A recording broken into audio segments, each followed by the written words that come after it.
all you dinks, live from the second best broadcasting studio in the dinks world.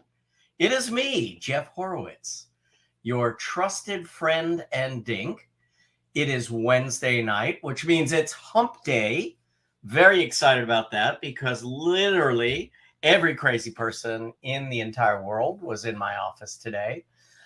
Been a little bit of a crazy week, but we'll get to that a little bit later. In the meanwhile, want to thank all of you for joining us for Hump Day Happy Hour. We are Dentists in the Know. We are your backstage pass for current trends, politics, and education in the dental world. We are live and we are over a cocktail, as always. And as always, I am with two of my best friends in the world, Dr. Chad Duplantis and Dr. Jennifer Bell. Lots of cool stuff going on. I'm fresh off of a great visit with my two friends. The Dinks met in Raleigh. We got a whole bunch of stuff done. And even some we didn't get done. But what we have planned for this upcoming year, I'm just so proud, and I couldn't be doing it with two better people. So as all of you know out there, we are all three of us practicing dentists.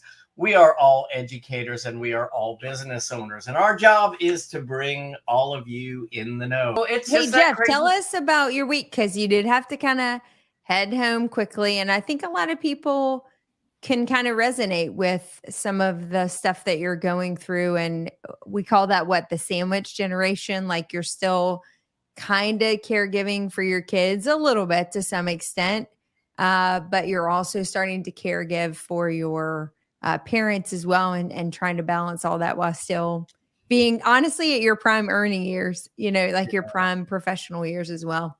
Well, honestly, I don't think I know any better because I am probably the double-decker sandwich in that I took care of my grandparents when they got ill. We had a guest house behind our house, and so I took care of them, and that was when my kids were really young. And then all of a sudden, time went by, and of course, they passed on, and then my parents started to get old, and I was flying back and forth to New Jersey, and then they moved down here, and my father's disabled. My mom's had some pretty serious health concerns in the past couple of years, and it's it's just one of those things. You don't look for sympathy with it, but it does get to a point where you're like, when am I going to ever just have that time for me? So my kids are out of the house now. Joel's doing pretty well. You still worry about him. You never stop worrying about your kids as an adult. But for the most part, I don't feel like I'm having to take attention away from that. But there's so many moving parts with what's going on in my practice and the transitions that we're trying to make. And, it just, every small thing, when your parents get to that age, every small thing becomes a true emergency because there's no solid plan in place. There's no contingency. What if one of them goes to the hospital? What if one of them gets a cold? What if one of them isn't there to let the dog out? And it just becomes this thing where you're always kind of on call. And so this week has really, I with my mom in the hospital, I slept at my dad's house, and, Jenny's running over clothes for me over to my parents' house. And, I'm caring for him in the morning, then running to work, then running over there and caring for him. And then somehow trying to at least have a conversation with my wife along the way and try to contribute to our platform, when even if it's 10 p.m. or 11 p.m. when I can do it. But, it's something that everyone goes through at some point in their life. But the only advice that I would give, and certainly not an expert in life skills by any means, the only advice I would give is to have a plan in place before the emergencies hit. We had the jerkiest oral surgeon at my dental school. This guy was such a jerk, like he was the guy that would literally lock the back door. He's watching. Oh, he's dead. Yeah. There ain't no way that guy's still alive. But he was the guy that would lock the door at 8:00 and 1 second. That door was locked, and every single time, he would say the same things over and over again. He'd beat things into you. But the one thing he said that I took away that I really absolutely loved is he used to say, when you prepare for an emergency, the emergency ceases to exist. But it was actually really true. And I finally just I lost a little bit, and I said to my parents, look, it's time, because every small thing that happens, and not that going to the hospital is a small thing, but there are just so many little events now that snowball into these emergencies for everyone else around them, not just me, but for my wife, Jenny, for my aunt who lives down here, and for the neighbors who have to, get the mail or let the dog out during the day when I'm not there. So I'd love to actually have a forum one time about kind of just planning for this stage of your life, because when you're in those prime earning years, it really, it's not the best time for you to be the most available person, but yet you're, in a lot of cases, you're obligated to. Mm-hmm.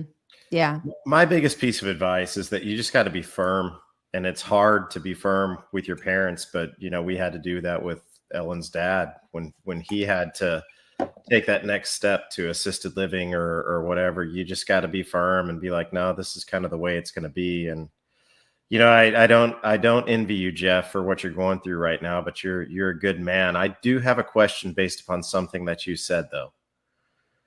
You mentioned something as you were talking tonight. So my question is, who let the dogs out? Who let the dogs out? Who? I want everyone to stick around, because we have Dr. Tanya Maestras with us tonight. He tried. Did I blow it? Tried. Sorry, Tanya. He tried. Do it, Chad. You do it really well. Maestras. Tanya Maestas. There you go. But anyway, we're really excited. Going to be a terrific show tonight. Lots of great conversation. And I'm sure that a lot of great comments tonight as well. But JB, do you have some news for us? Obviously, it's a Wednesday. I would say a day that ends in Y, but it's really mostly just Wednesdays in which this happens. If you've been living under a rock for the last 5 days, then might I be the first to let you know that Smile Direct Club has ceased operations and is no longer taking care of patients.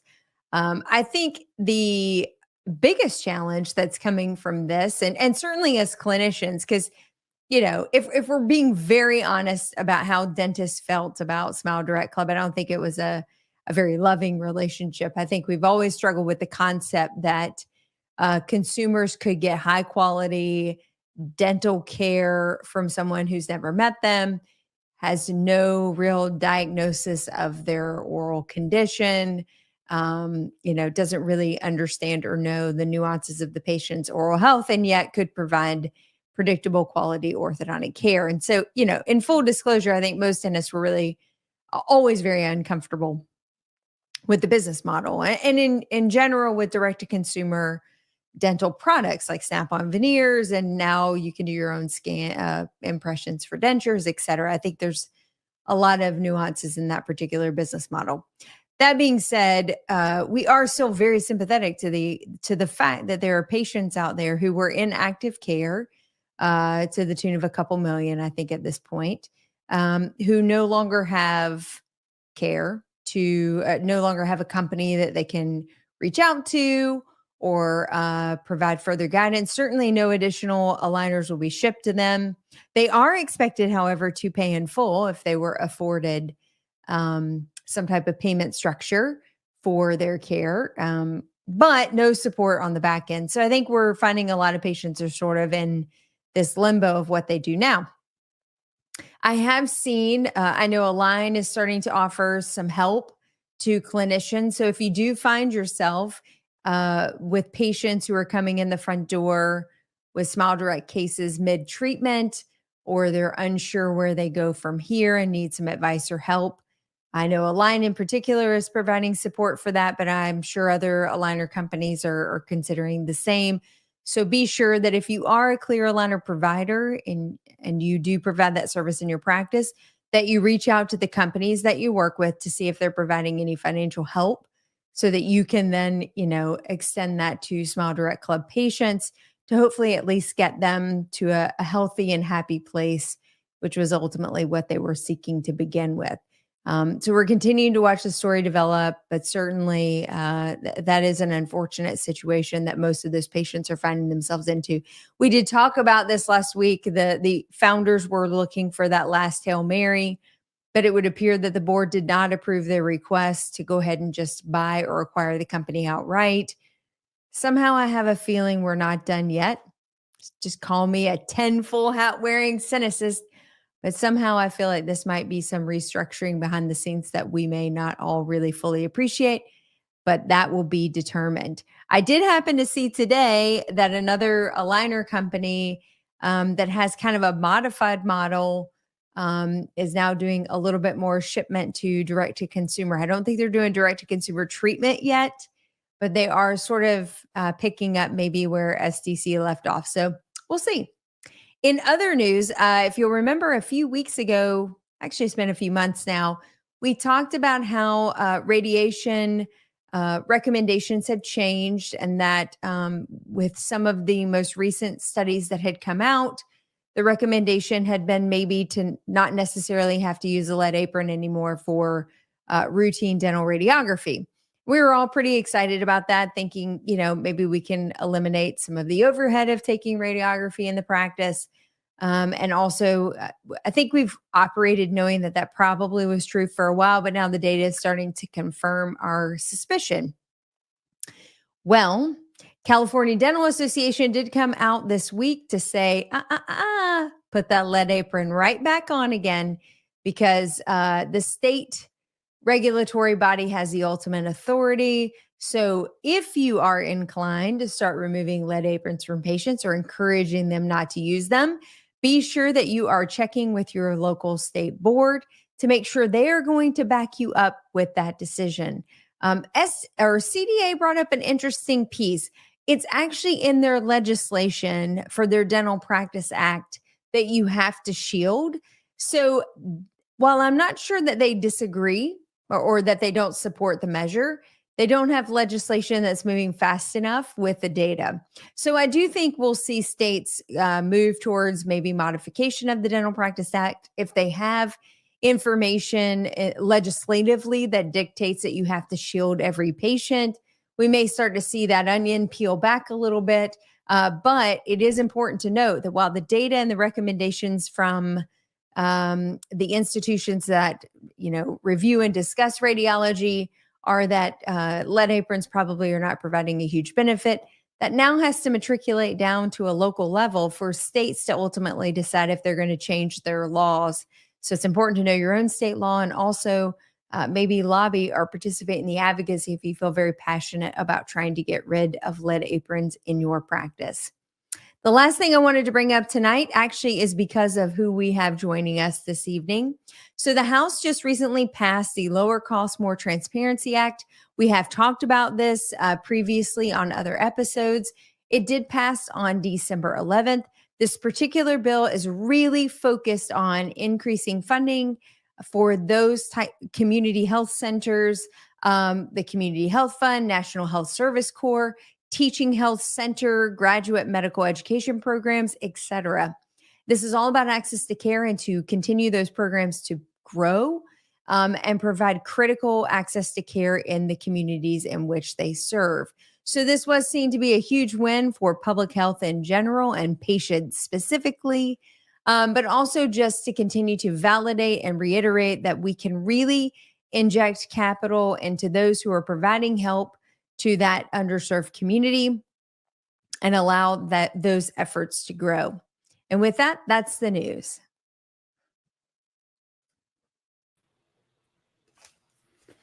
Hey, Nice job, Jennifer. Do you have a copy of that press release from Align as to how they're going to help the patients that were affected by Smile Direct Club? I have seen it. I don't have a copy of it. As soon as we get a copy of that, I'd love to post that. Yeah, you got it. I'm on the hunt. I tried to find it before we went live tonight and haven't found it yet. Here's what I think is happening. I think if you go to your rep and you say, hey, I've got a Smile Direct Club patient that just walked in the office. They're in mid-treatment. I need to do a refinement. Can you help? I think there's help. I think there's financial support for that. So don't hesitate to reach out to your reps. I don't know about other companies, but I just happened to see from another influencer out there in the dental sphere today that they received that type of information from Align and that there was going to be support on the lab costs. So I do think aligner companies are trying to rally together to figure out how to help. I do have one other follow-up on Smile Direct, and then I definitely want to get to Dr. Maestas. So the question that I have, and this came from one of our viewers. So bankruptcy does not preclude one from liability. So just because you go out of business in dentistry, you are still every bit as on the hook for any malpractice liabilities that you may have. What happens in a case like this where if it were me not finishing the case and just saying arrivederci, then that would be patient abandonment and I would be liable in that case. What happens to a big company like this as far as patient abandonment? That came from one of our listeners, and I thought, great point. I'd love to discuss this. Well, and I believe they were already in several thousand number class action lawsuits for malpractice, if that's even what you call it, consumer civic lawsuits, like whatever. But they already had several thousand cases against them civilly for complications, challenges that came from that. And then, of course, Align had a suit with them earlier in 23. So my suspicion, my guess is that they're in cash preservation mode at this point, and that any cash that's left on the table ultimately is to settle whatever's left. And frankly, you could sue them tomorrow, and if the money's not there, you may win the suit, but there may not be any money in the coffer. Well, I'm ready to talk about organized dentistry and the incredible dentists that we have about to come on. And I just love her because she went to she teaches at the Woody Harrelson Dental School. So and I like her because her name's Tanya. Okay. In all seriousness. Okay, let's introduce. In all seriousness, there she is. The huge fortune of hanging out with Tanya at SmileCon and really getting to know her. I think Chad and I have both been on her podcast, Dental Fuel, as well. Probably not going on new dentists on the block, and I think that's obvious because Chad is old. And so ipso facto, I'm also lumped into the same old group, but maybe someday. Anyway, an incredible human, first off, a phenomenal physician. She's originally from El Paso, Texas, and has moved back to her home community where she works for La Clínica de Familia, which is an FQHC, which we're going to talk a little bit more about that, where she serves as the dental director for that site. But she's also part-time faculty as well at the Woody L. Hunt School of Dental Medicine, a graduate from 2018 from the Texas School of Dentistry in Houston, and also completed her AEGD residency in 2019. I think for me, because we all have similar credentials, we have a job, we graduate from dental school, we've done residencies, etc. Probably the thing that stands out the most to me was that she did serve as president of the American Student Dental Association as a member and delegate, in the past. I find that to be an incredible honor and distinction. She also was recently recognized as the Texas New Dentist of the Year. Guys, that's huge. That is, by the way, because Chad's from Texas, Texas is huge. Like, this is a huge honor. That's really huge from the best state in the union. I mean, I'm telling you, that's impressive. Her accolades go on and on, but let me just tell you, having been on her podcast, she has a phenomenal way of communicating, and she carries the room and she carries the communication and the conversation incredibly well. And it's rare, frankly, that you meet individuals in our profession that seem to already be so much wiser than their years would indicate. And it's not just about clinical dentistry, but just a level of maturity that it's quite refreshing. So without further ado, it is my honor to introduce tonight's guest, Dr. Tanya Maestas.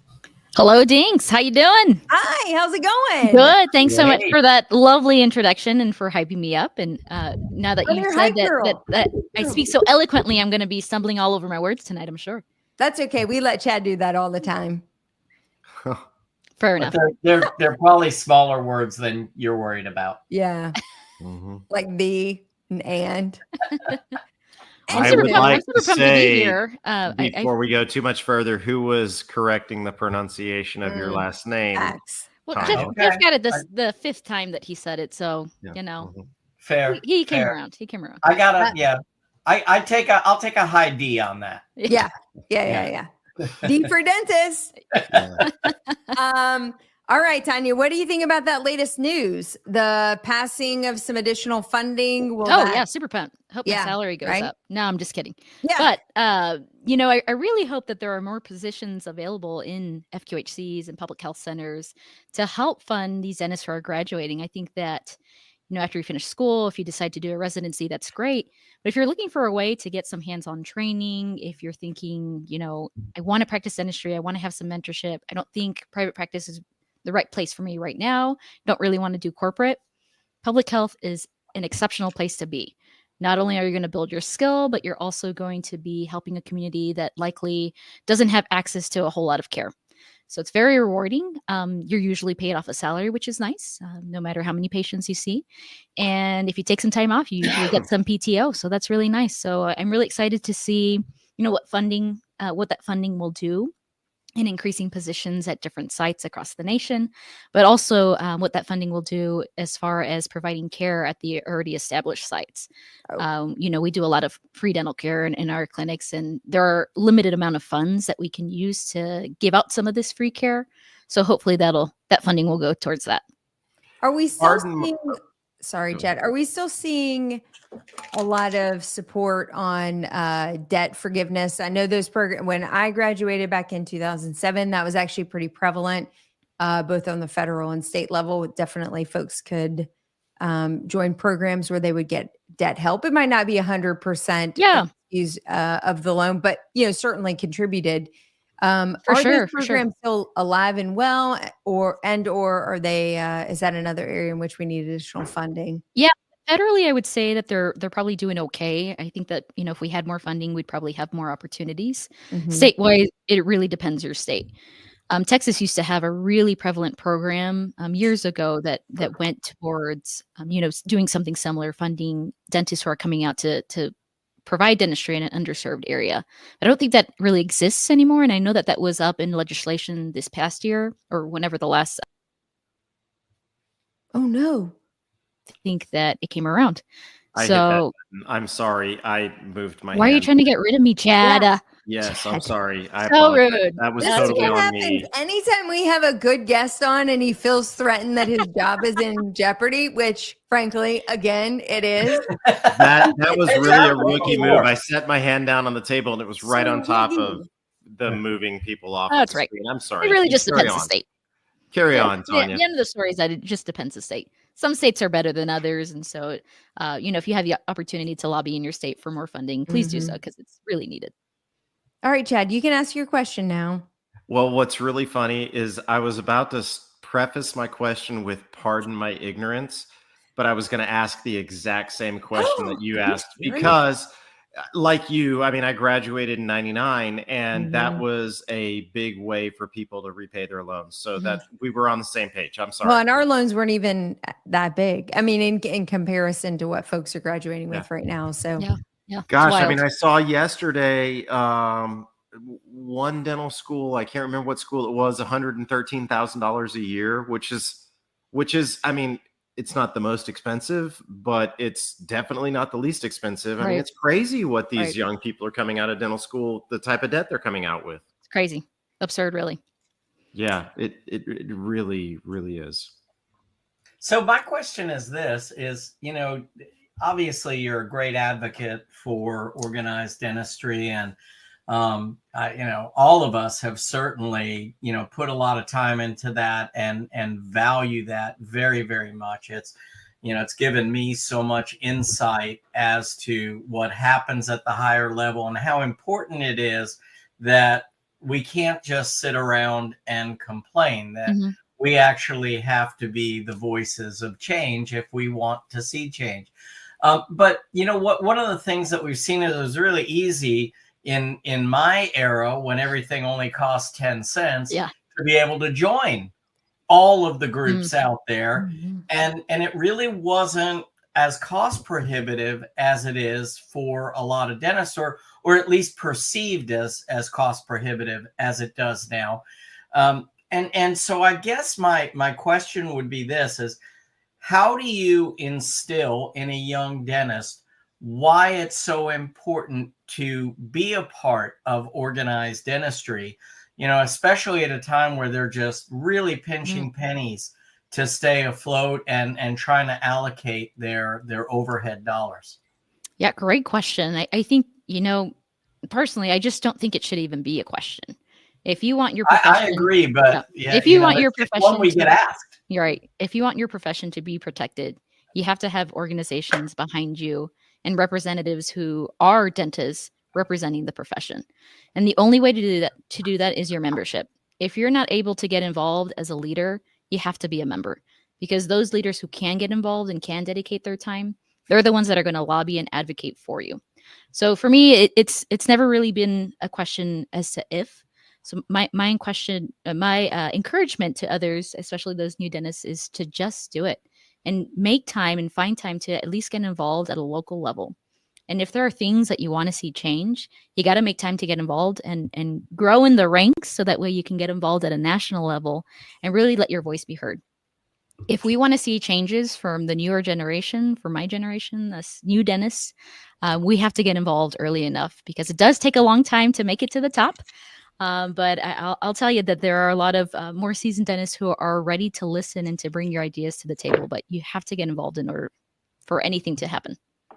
do you think your time with ASDA, and sometimes you go through the ranks and you get to the top, and you see how the sausage is made, Yeah. essentially, Yeah, and yeah. you're like, oh gosh, never, whatever. Like, let's reflect back on that time, your year as presidency, and things that you definitely took away from that. You're like empowered, and this is why organized dentistry has to exist. And was there anything you took away going, man, this really could stand a bit of a tweak? Yeah, I think I think a lot of organized dentistry can stand a tweak. I don't think that there's anything in particular that comes to mind, but I think that every year we are faced with different challenges as a profession as a whole, and I think that there are a set of leaders that we have, that are there to represent us, and they're the ones that are deciding on our behalf. And they may not be making the right decisions for us, but we really need to have our own, as laymen and women, laymen and dentists and women. We really need to let our voice be heard, so that way their vote, their decision can be reflective of how we feel. And so I felt that we as students in the American Student Dental Association really had a voice and an impact as to different things that were going on during those years that we were involved. And the connection that we had with the ADA wasn't great. I think that it's gotten better, that connection between students and practicing dentists. But I think that there's a lot of value in having seasoned dentists reach out to current students and young dentists to see what we want the future of the profession to look like, so that way they can already start taking those steps to help mold it. And student debt has always been a big thing that we've always advocated for. And it's not something that's going to change quickly. But I think that if we continue just to kind of raise our voice and lobby for the issue, I think that in the future, hopefully, we will see some change. I want to throw a name out there and just see your reaction. Your name dropping? Dr. Tommy Harrison. Oh, the best. The best. When I say that name, I say it because we're both from Texas, but I can remember Dr. Harrison from my junior and senior year in dental school and how much of an impact he had on us to stick with organized dentistry. He went out, one of his jobs at the time was to go to the graduating dental school classes and talk to them about organized dentistry and stuff. And, every single year, I've been out of dental school 25 years this coming year. And every single year I see him at some event in some capacity promoting organized dentistry. And just most recently, he was at the ADA and I saw him, just shaking hands and directing people, throughout the convention center at the ADA. And it was so great to see him. But it's people like that and like you that are going to make an impact in our profession.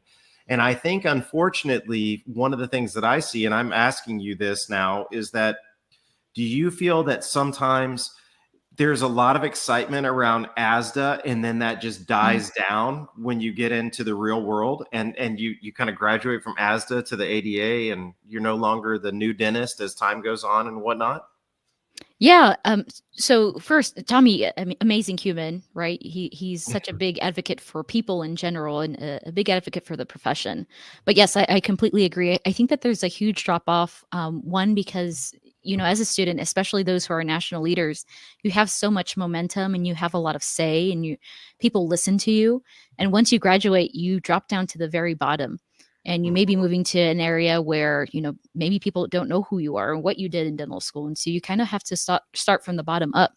And at the same time, it's a very kind of primitive year in your life where you're trying to start maybe your practice, your family. And so that can be hard to juggle. But I think starting from the bottom can be very difficult. And some people may lose that enthusiasm that they had in dental school.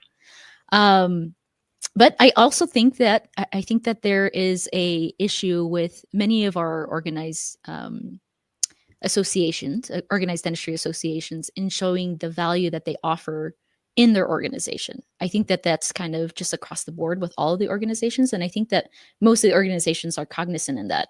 And they are taking steps to ensure that they are advocating and they're showing their members what they can do for them and what value they bring.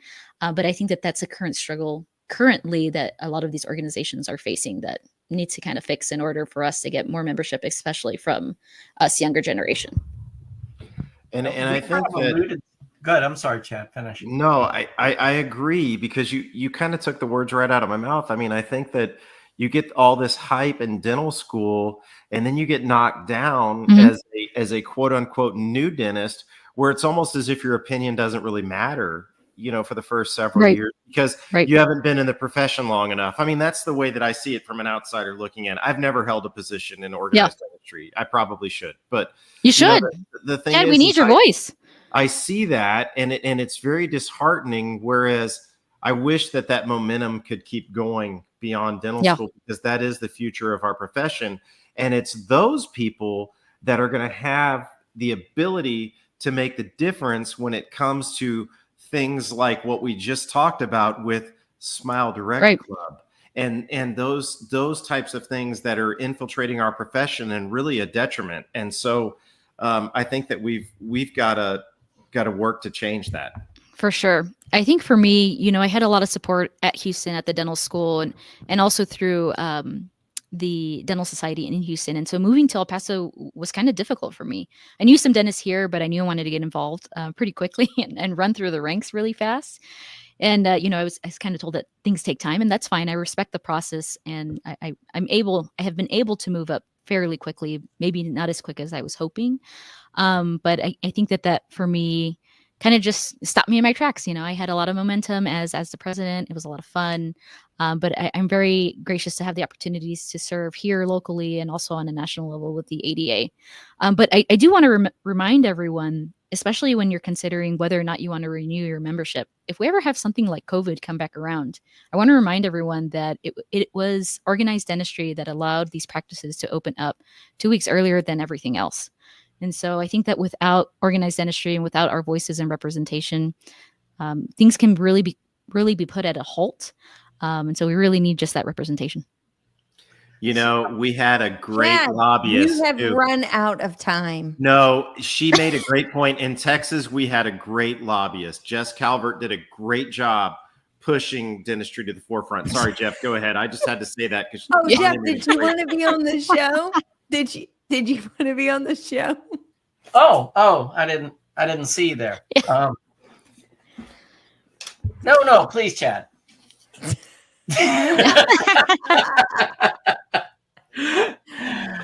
No, listen, we have all had our runs like this. I mean, it's great when you get into this kind of a conversation where it really just becomes great conversation where you can go back and forth like that. You get excited about it.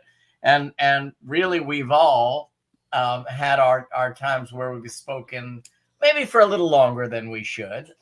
That's almost every day of my life. But anyway, my point was going to be this, that, you know, I think one of the biggest concerns was mentioned a little bit earlier when you said, you know, we're trying to attract all of these young members and get them excited and want to get them involved. And yet the people who are all in leadership in a lot of these groups don't really resonate with that group. They look at it and say, well, this is a group, and forgive me because I'm becoming one of them. This is a group run by dinosaurs. And why do I want to be really involved? But the interesting thing with that is, and one of the things that I noticed, because I really got very involved. I was always an AEGD member, always an ADA member, always involved in all these organizations, but I didn't really get into leadership until mid-career. And one of the things that amazed me was how quickly, if you really seem to be motivated and you're enthusiastic and you really show people that you want to get involved, how quickly you really can, you know, be put forth as a volunteer. And then you do a great job and they're like, oh, well, you know, you need Jennifer Bell on, you know, on your committee. You need Jennifer Bell on your committee. You might want Chad Duplantis, but why would you want him when there's Jennifer Bell who's on the other committee, right? It's this thing. Good. You like that, Chad? No, the point here is that I think dentists, even when organizations have older leadership, dentists look at these organizations and say, look, it's all old people. It's all run by old people. But I do think it's easy to rise in the ranks. You may not get to be president in your first couple of years. You may not get to be on the executive committee, but with a little bit of enthusiasm, I think it is easy to get on important committees and have some impact. Would you agree with that, JB? And I'm only messing with you, Chad. I say JB because we kind of watched each other rise through the ranks of North Carolina and South Carolina AEGD. Tanya, do you want to tackle that, or? Yeah, no, I agree. You know, one of the things that really irks me is when I see people going back and forth and bickering about things that they don't like about organized industry, and that accomplishes nothing. If you want things to change, you got to get involved. And if you show that eagerness of wanting to be a leader and wanting to get involved and reach out to somebody who is already involved, they'll find a spot for you. And that's where you really can start your rant. We want those people who have, you know, those negative opinions, who have different ideas to be at the table. If not, we're never going to change. So that's kind of how I feel. And sometimes when I, you know, start lecturing and talking about this, I think maybe I've drank too much of the Kool-Aid, but I think it is really important. You know, I think that, you know, I just hope that people get encouraged to find their place in the profession, especially as a leader. To your point, Jeff, I think on a local level, if you're enthusiastic and you keep showing up and, you know, you are able to move ironically into positions of power very fast, because in some areas it's a pulse check. Like, do you have a pulse? did you say yes? You're the new president of this local constituency of the AEGD, or, you know, whatever. And it just depends on the year and the number of people who have decided to raise their hands. And I've been with specifically deep in the trenches with AEGD long enough to see the ebbs and flows on the local level of when constituents are very strong and when they're not as strong. And it's all about who raises their hand and has a pulse that year and agrees to come on. I think the frustrating thing, though, is that there is still this mentality, and Tanya kind of alluded to it a little bit, of like, you have to earn your stripes, you have to earn your rank, you have to earn your position to be involved. And there's so much, number one, value that we get from young doctors who can at least represent that perspective, that can give us, you know, certainly she's giving us more perspective on what it is to be a young doctor today than I can give, than you can give, than Chad can give. But the other piece of it is that, you know, most profit companies understand this phenomenon very well. A strong leader is a strong leader. Someone who's able to learn an organization quickly, become indoctrinated, drink the Kool-Aid of what the mantra, mission, vision is of that particular group, and then use the skill set they're either inherently gifted with as part of their just personality and own intellect, or skills they've acquired over the years, and apply that. Like, every organization wins in that scenario. And there's this real struggle, frankly, in organized dentistry to embrace that profit model of saying, I just want to find the best person who can do this job. And I don't care if you've been a dentist for 2 minutes or 60 years. Like, if you're the best person to lead us through this trench, through this difficult time, to this next evolution of what we really need to look like, then you're the leader for us. And I, you know, maybe that's my own personal journey, but it sounds like maybe Tanya's experienced a little bit of that as well, coming from someone who ran a student organization of how many members? I think at the time was like 23,000, something like that. Correct. So just shy of what AEGD is. And yet, you know, could you have the same skill set and capacity to run the AEGD? And I would argue you do. Do you need people on the bench? Do you need people in your board to provide perspective on the facets of the career that you haven't experienced yet? Absolutely. But can you be a visionary and a leader and, you know, push an organization forward? 100%. And I think that's where we're so short-sighted, and where we miss these young dentists so early, is that we put the brakes on them, just like she experienced. Like, yeah, you have all these phenomenal skill sets, but we're going to put you in your corner for about 10 years. Yeah, I've definitely been told, you know, it's going to take time.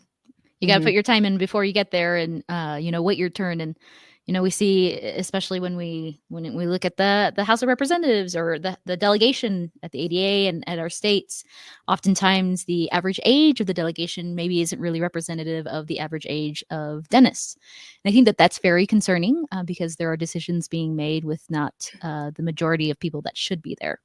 And I think that if you do say no, or if you don't get those who want to get involved at the time that they want to get involved, they're going to be discouraged and they're going to leave.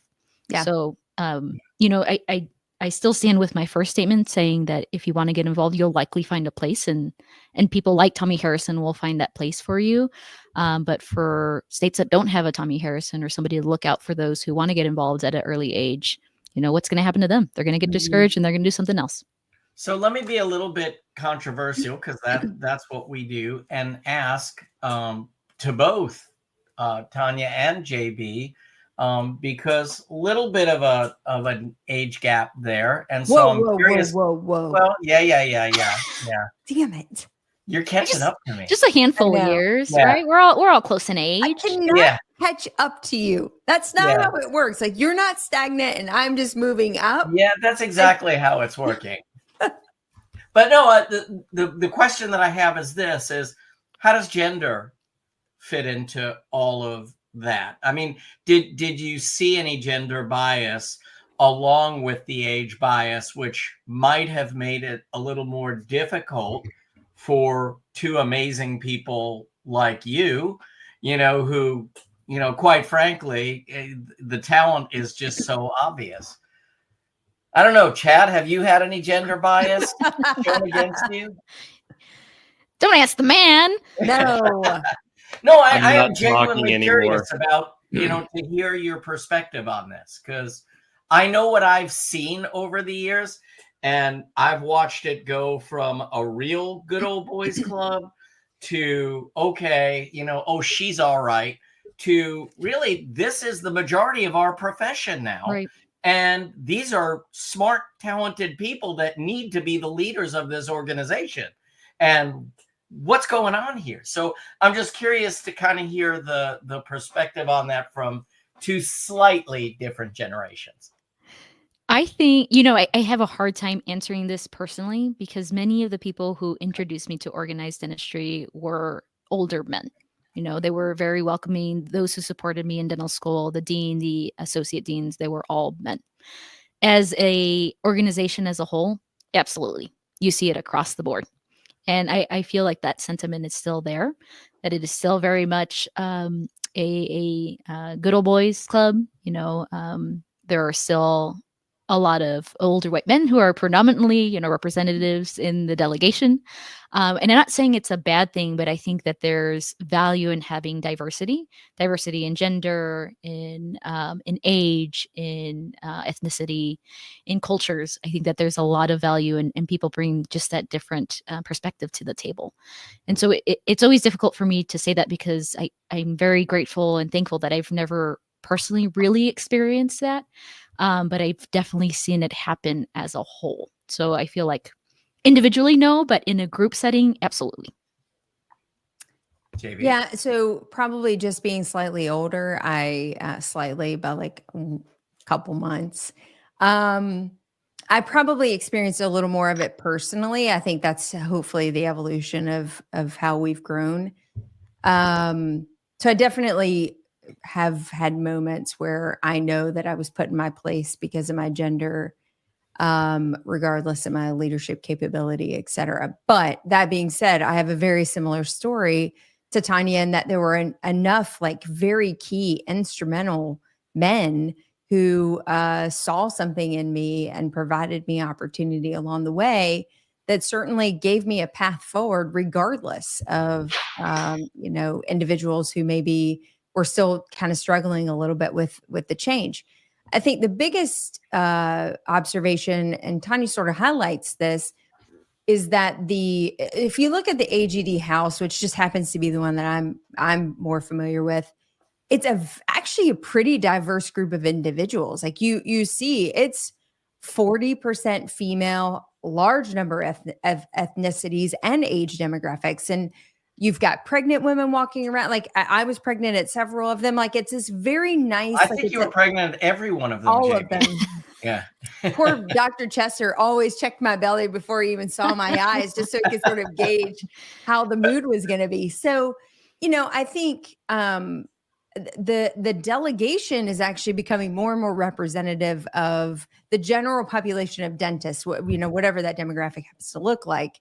But again, it goes back to it's difficult for, I'll be very stereotypical here because I am female and I play a very traditional role in my family. I am the mom of 3 and I do run a business, and it's very difficult for me to give up the time that it would require in order for me to continue to ascend into other chairs within AEGD. And it's quite frankly a time constraint, or we're operating in very archaic structures in which we can't provide the flexibility for females to take on leadership roles. So, until the modality of 4-hour Zoom calls and, being on the road all the time and doing all these other requirements to be a part of the leadership and be instrumental in decision-making changes, it will always be difficult, I think, particularly for women who do have more traditional roles still in the family, to ascend up through leadership until they reach a certain age,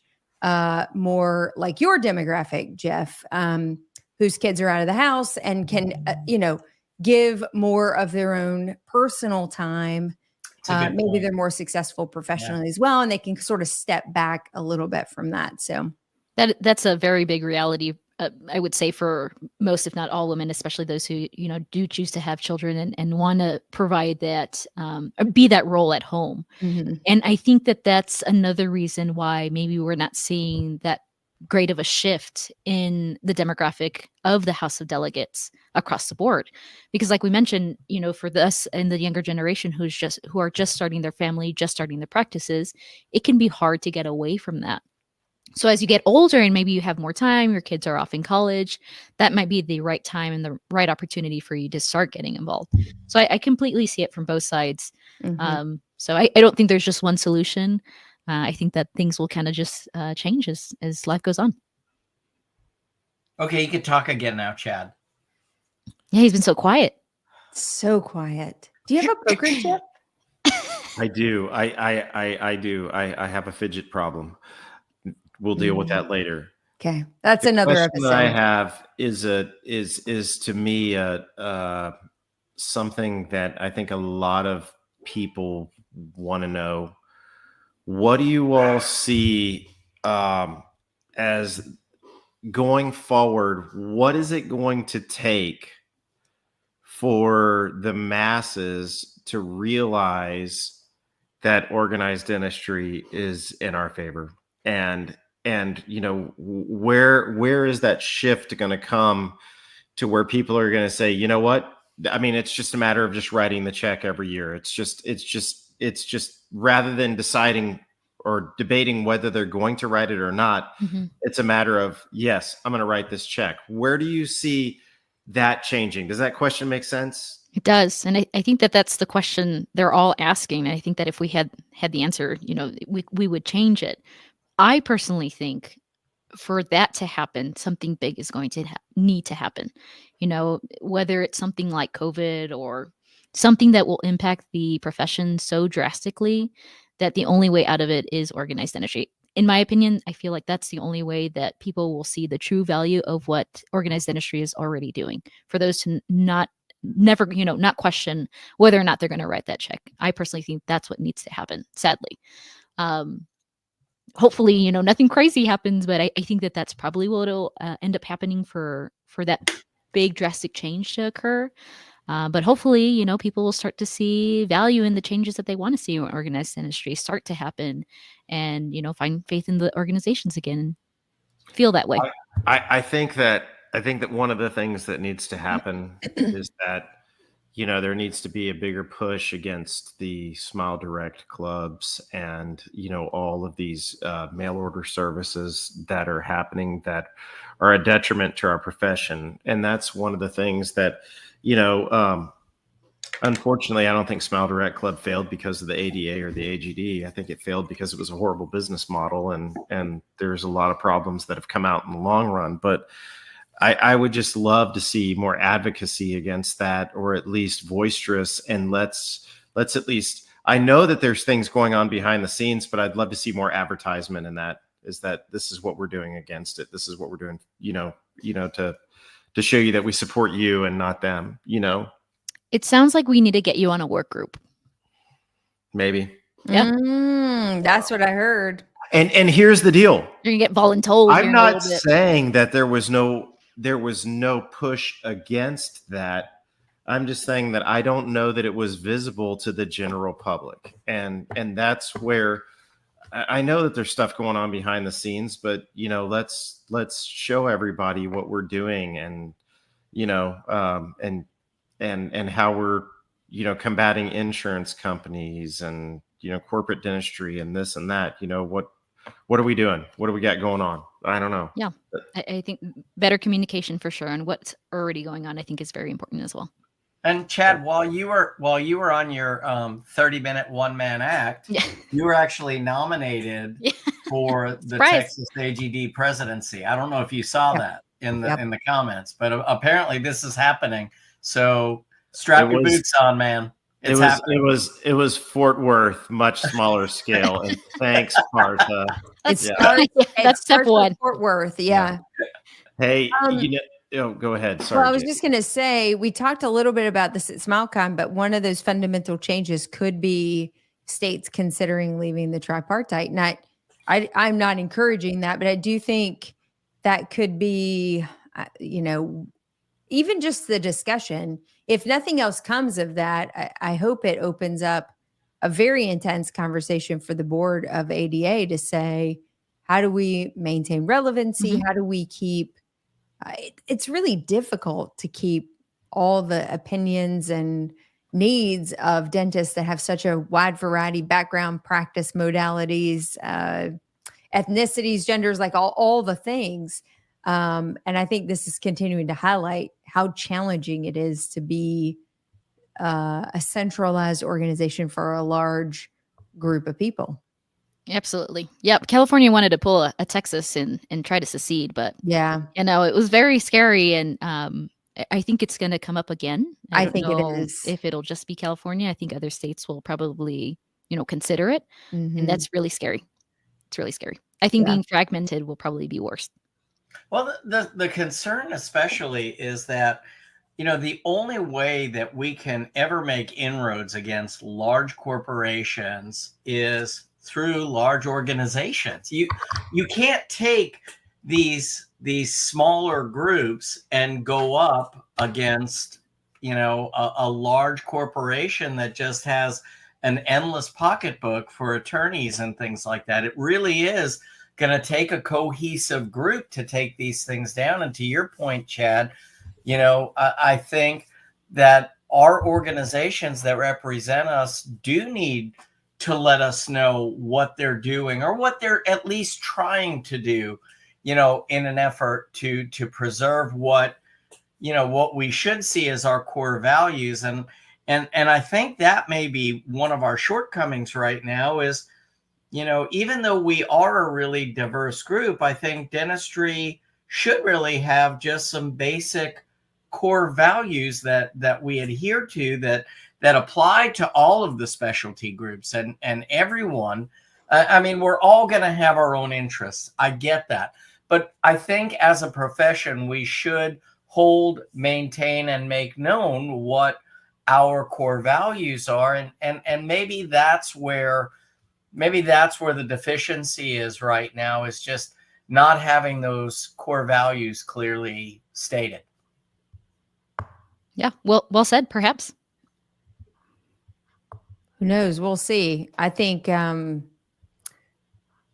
legislatively it's always very difficult because the state by state nuances that come forward, the ADA has to represent a large demographic of individuals, and what works in Maine doesn't always translate in Texas, doesn't always translate in California. And it is a very challenging balance for them to find, how do we represent them all fairly and equally? They're all paying dues. They're all part of this organization, and we want to give dentistry the fair shake and any opportunity. But at the end of the day, there will be certain things that come up that will be, no doubt.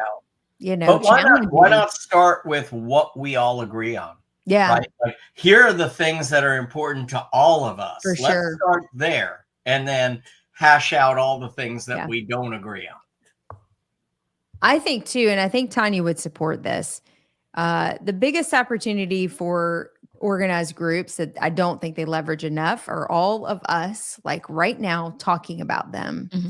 And advocating for membership, advocating on their behalf to a totally different audience who probably has some breakdown of members and non-members to talk about its impact and reach, the things that it's doing. And we talk about that in the news quite frequently, how the ADA is involved in a lot of the legislation and other things that are going on, and how, they partner with New Dentists on the Block and Dental Fuel and Dentists in the Know to say, we're going to continue to get the message out both to our members and non-members of what's really happening, because it is communication, but it's not about just an email or a news blast or whatever to their membership base. It's so much bigger than that to get the message out. Yeah, no, I agree. I think that, obviously we feel passionate about this, and I think it's because we see the value. And I also think that we have an understanding of what could happen if we don't have these organizations. And I think I would love to see, an opportunity for, the ADA or the AEGD to bring a lot of these leaders like yourselves and others who run Facebook groups who are very cognizant of the conversations that happen on a regular basis to see what ideas you all have to bring to the table as well. I think that that's an idea. I think that this is a great way to get the voice of those who aren't members be represented, so that way some changes can happen. In close, I would love, because we probably could keep going on like For this sure. for a Absolutely. while. Let's talk a little bit about how people can find you, the Yeah. current multiple podcasts that you're running, and also kind of the topics that they might expect from each one. Yeah, you can find me on Instagram at tsmaestas.dds. I make some funny reels, and you mispronounced that, by the way. Yes, I didn't add the R. Maestas. Yeah. Thank you, Tanya, for picking that up. Every letter is pronounced in my name in some way. So in my last name. And I make some funny reels, and hopefully you think they're funny as well too. And I host 2 podcasts, one being New Dentists on the Block. This is an opportunity for me to share the new dentist story and to share all the cool things that new dentists are doing around the nation, pretty much around the world. I recently spoke to somebody out of England, so that episode will probably be out in the new year.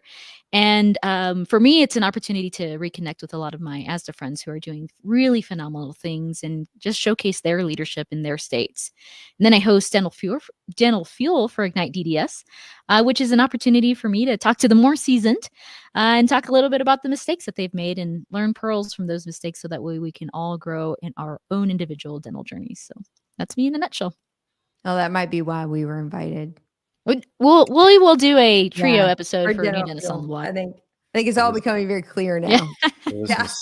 I've had seasoned dentists on New Dentists on the Block. Seasoned. Yeah. Well, it was a wonderful chat. Like Jennifer said, we could have gone on forever. I want to thank you so much for being here. I want to thank Jeff for putting an R in your last name. Yes. I think that was I don't even know where the R. R. I'm not a teacher, but it was close. Yeah. But one of the things that I'd like to say to our audience is that if we're wondering what the future of dentistry looks like, it's right there. That's the future of dentistry. Tanya listened to us, which we have different views than many out there, but she listened to us. She took everything that we said to heart, which we appreciate. And we can do one of 2 things. We can sit here and bitch about what organized dentistry does, or we can actually take an active role and try and be the change. And I think that's what Tanya is doing. So thank you very much for being the change, for being the future. And I have a whole laundry list of executive orders for you when you do get into the presidency. Okay. Well, I hope that I do a good job at representing the profession well, and representing, my generation well as well too. You do a great job of all of the above. So quit complaining, be the change, support the organization, and make your voice heard. Yeah. Renew. It is the season. It's time to renew your dues. It's the season for renewals. Yeah. In addition to all the gifts under the tree. Dental professional in your life a little something special, a little ADA gift card, and that went a long way, Yeah, that's what they need to do, is give the gift of membership this season. And it just to the younger dentist, if your dues came in March, I still think you'd get your sticker. So, yeah, probably. Yeah. I'm going to throw one more thing in here. We're over time, but I've got to say this. If it weren't for organized dentistry, me and that lady would never have met. I mean, maybe we would have met along the way at CE or something, but not at the level and getting to know and work with each other and really develop a mutual respect for each other. And, Chad, it wasn't organized dentistry that I met you through, but it was through an educational group that we were both teaching for. And it's community. It's another form of community and working towards a common goal. And some of the bonds that you will make along the way could end up being some of the greatest friendships in your life. 100%. Amen. Amen. Yeah. Oh, yeah. And if it weren't for As, I wouldn't have met David, and I probably wouldn't have met y'all. So cheers to that. And 3 of the coolest people that I've met this year. So thanks for the opportunity. Cheers to that. Thank you all. Thanks everybody for watching. Have a great Sorry night. we kept you late. Okay. Good night. Good night.